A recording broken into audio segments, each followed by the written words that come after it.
Bom dia, pessoal. Hoje estou gravando diretamente da minha cama. Estamos em Rio Galegos e ó, o Ricardo tá embrulhado aí, ó. Tá frio, gente. Tá um vento muito forte. Essa noite teve rajadas de vento de 45, 50 quilômetros por hora e a van balançou um pouco.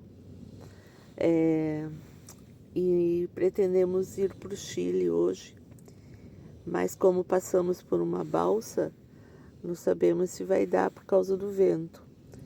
Mas estamos na dependência de Deus, né?